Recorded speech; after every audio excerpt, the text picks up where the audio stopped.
Assalamualaikum warahmatullahi wabarakatuh. Perkenalkan, nama saya Javan Mulia dari NRP 3120 Di sini saya akan menjelaskan tentang bagaimana cara membuat halaman form register menggunakan bahasa pemrograman PHP. Untuk sebagai contoh, saya menggunakan website petanikode.com untuk sebagai referensinya. Baik, untuk yang pertama di sini dijelaskan untuk membuat form di sini persiapan alat dan bahannya ada tiga. Untuk yang pertama, text editor menggunakan VS Code. Saya sendiri menggunakan Notepad++. Untuk web browsernya terserah, bisa menggunakan Google Chrome, Opera, Firefox, maupun Microsoft Edge. Untuk servernya saya menggunakan PHP versi 7 yang sudah include bersama dengan Exam versi 3.2.4. Oh ya, jangan lupa untuk start di server Apache dan MySQL-nya karena akan nanti buat menampilkan script PHP ke web browser. Untuk bahan-bahan yang disediakan di sini, silakan kalian mendownload Bootstrap 4 versi 4. Terdapat beberapa gambar di sini. Ya, ini untuk pemilik GitHub-nya. Mungkin kalau apabila kalian sudah mendownload versi zip-nya, nanti kalian ekstrak. Untuk yang menggunakan Windows, kalian silakan langsung ekstrak ke folder SAM kalian di local disk C, biasanya local disk C sub, terus masuk ke alternative docs, nanti kalian taruh di situ aja foldernya. Oke, lanjut. uh, ini untuk tutorial menggunakan server Apache, biasanya digunakan di Linux. Untuk kondisi yang sekarang ini saya menggunakan Windows, jadi akan saya skip dulu untuk tutorial berikut ini. Lanjut. Untuk pertama kali kalian harus menyiapkan database. Sebelum kalian membuat sebuah kode, siapkan dulu database-nya. Silakan kalian buka phpMadmin dengan localhost garing phpMadmin dan membuat database baru bernama Facebook. Oke, saya menggunakan template Facebook di sini. Tadi servernya sudah diaktifkan ya. Untuk membuatnya, kalian bisa mengetikkan localhost phpMadmin di sini. Apabila server exam kalian sudah berhasil, maka dia akan muncul phpMadmin. Setelah selesai, kalian lanjut ke tahap berikutnya, yaitu create database. Di sini create database lokasinya. Di sini kalian bisa membuat database baru. Misalkan kalian buat Facebooker. Di sini saya membuat nama Facebooker. Dan di sini kalian pilih yang collection. Yang kalau kalian susah untuk mencarinya, kalian ketik saja di sini C. Lalu akan nampak di sini collection. Setelah itu kalian klik create kalau sudah kalian klik create.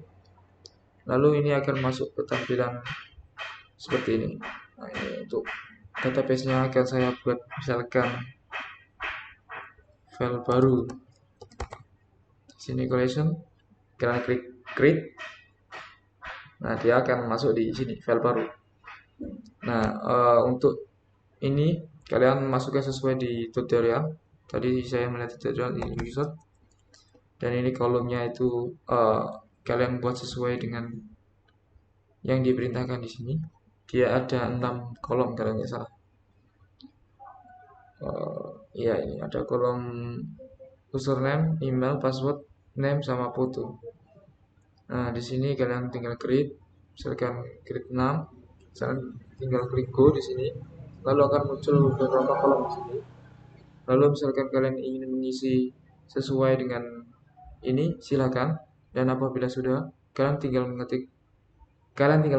klik save di bawah. Kalau kalian sudah klik save di sini, lanjut ke tutorial berikutnya.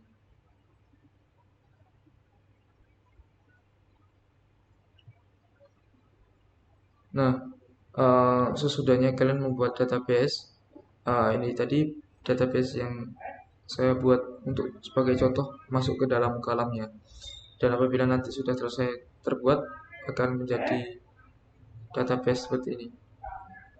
Nah, database seperti Facebooker. Nah, di sini terdapat sebuah database ini. Nanti kalian akan menjumpai tampilan seperti ini. Apabila sudah menjumpai tampilan seperti ini, kalian diharuskan lagi untuk membuat 6 konfigurasi. Eh, Kalian diharuskan membuat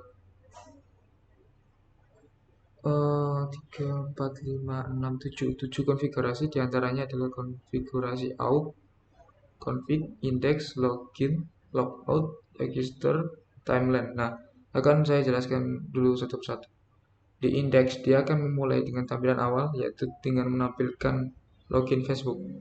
Lalu untuk di login dia akan ngelink untuk masuk ke form login, atau kalian sudah memiliki data di database tadi, lalu kalian akan membukanya. Lalu di logout ini kalian apabila ingin mengeluarkan sesi atau mengganti akun, nah di register ini kalian membuat daftar. Lanjut ke timeline. Timeline ini dia akan menyediakan riwayat atau history dari akun yang sudah kalian buat. Nah, lanjut ke berikutnya. Setelah kalian mengerti menggunakan 7.php yang saya katakan di sini, setelah kalian membuat foldernya, langkah berikutnya adalah kalian mengisikan file yang sudah kalian buat tadi, config.php. Kalian kopas saja. Kalau bisa kalian mengetik saja ya, agar kalian paham apa sintak yang dimaksudkan di sini. Untuk sintaknya di config.php sendiri terdapat ini kalau sudah kalian ketikkan.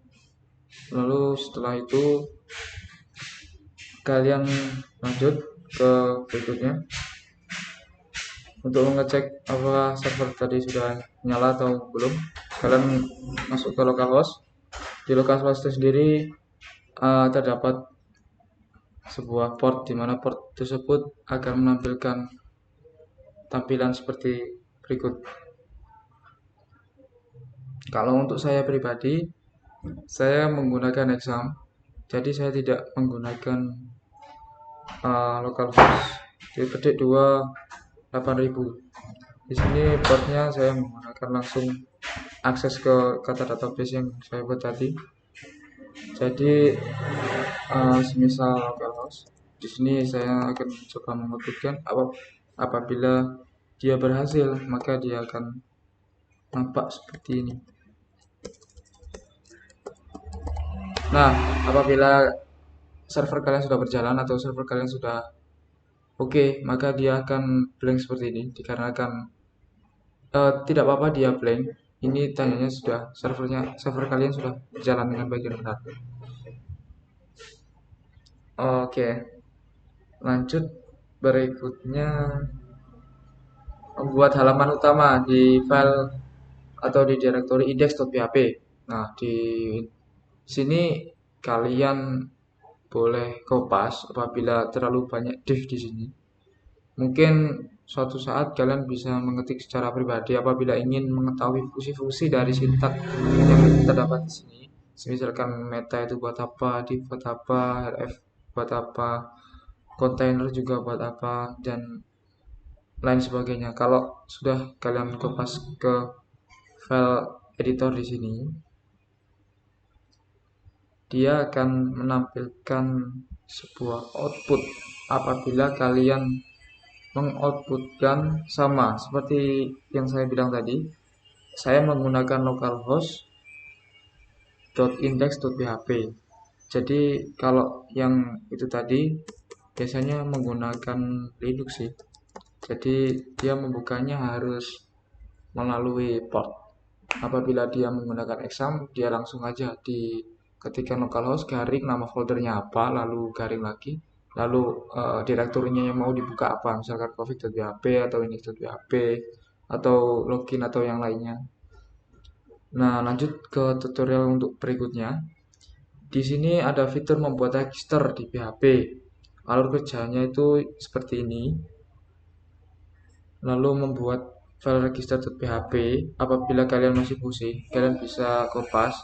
Tapi saya sarankan kalian mengetik di sini agar kalian paham poinnya apa yang digunakan di sini. Misalkan ini syntax request ons, terus username, terus SQL, terus params array, name, username, password, email, dan segala macam di sini.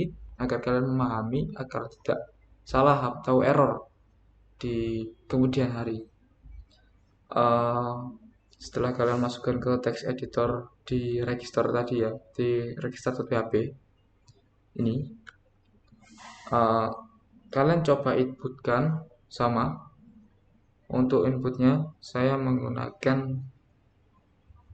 eh di sini saya ganti register, dia kurang. Nah, dia akan nampak seperti ini. Seperti misalkan kalian membuat form dari percobaan 6 sebelumnya, di tugas sebelumnya, di tugas PHP membuat form. Di sini tersedia misalkan nama lengkap Anda, siapa, username, email, dan passwordnya.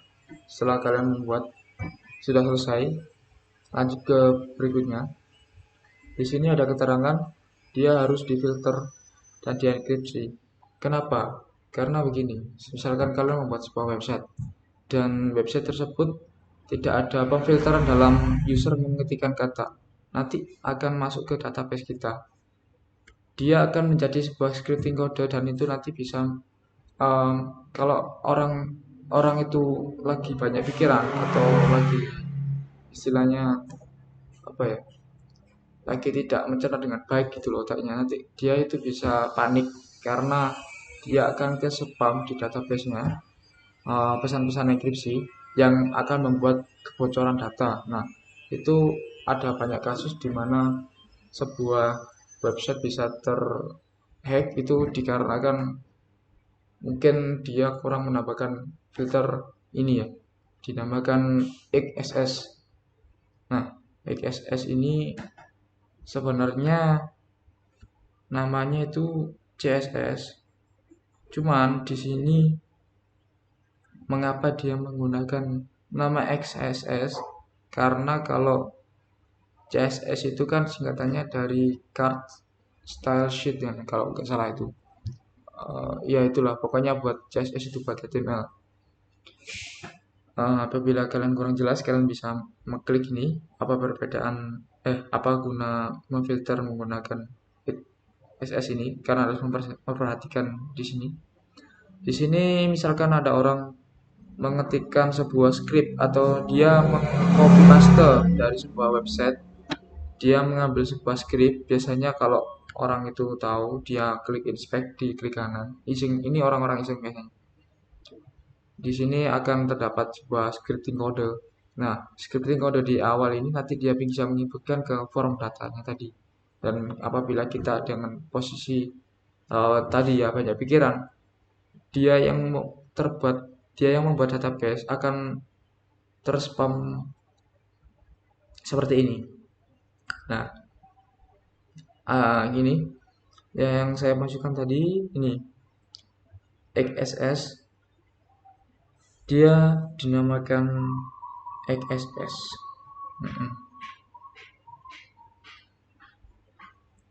Dia dinamakan XSS. XSS filtering. Ya, kalian bisa lihat ya di sini. Nah, ini yang maksudnya tadi ya, Cascade Style Sheet.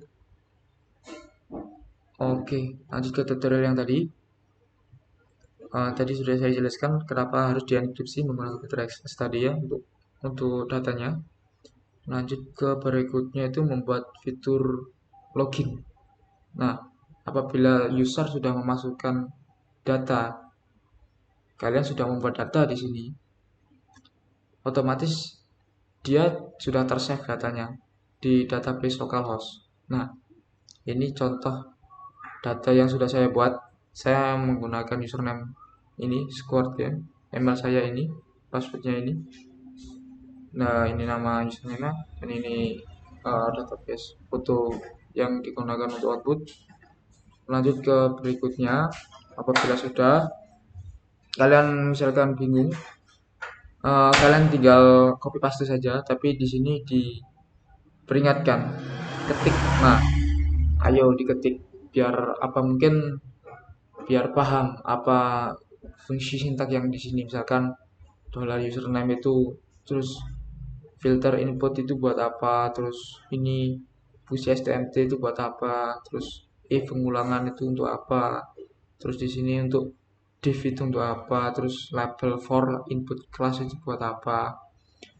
Nah, di sini ada penjelasannya ya. Nanti bisa dilihat di website botanicode.com PHP login register. Lanjut atau apabila kalian sudah membuat form loginnya, langkah berikutnya kalian bisa membuat ini ya, timeline. Timeline ini fungsinya untuk mengecek apakah si user ini sudah bisa membuka halaman websitenya dengan sempurna atau dia belum bisa membukanya. Nah, ini scriptingnya. Lanjut ke out. Nah, fungsi out ini dia untuk mengalihkan halaman login sesuai kondisi logika yang kita buat pada file. Nah, di sini dia itu sebagai media perantara untuk menautkan link yang sebelumnya itu. Nah, ini dia akan mengecek apakah si user ini dia akan menjadi perantara dari timeline dengan indeks untuk mengecek apakah si indeks ini sudah terkoneksikan dengan form-form directory .php yang lain. Untuk log out-nya, kalau pasti ada tombol login, pasti juga ada tombol logout di situ. Nah, di sini kalian tinggal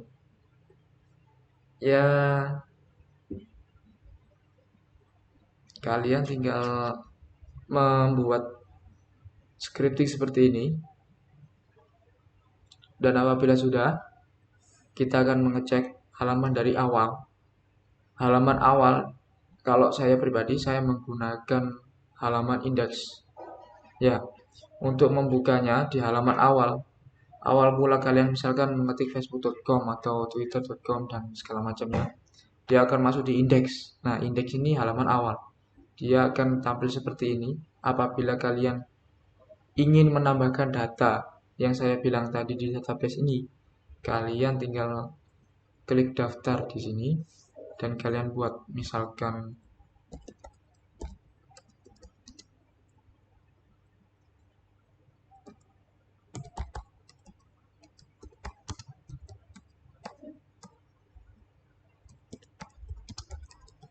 nah, ini saya buat asal-asalan saja ya.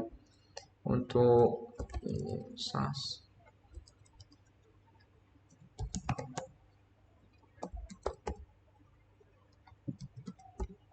Klik daftar. Apabila sudah klik daftar, maka dia akan otomatis melink ke login.php.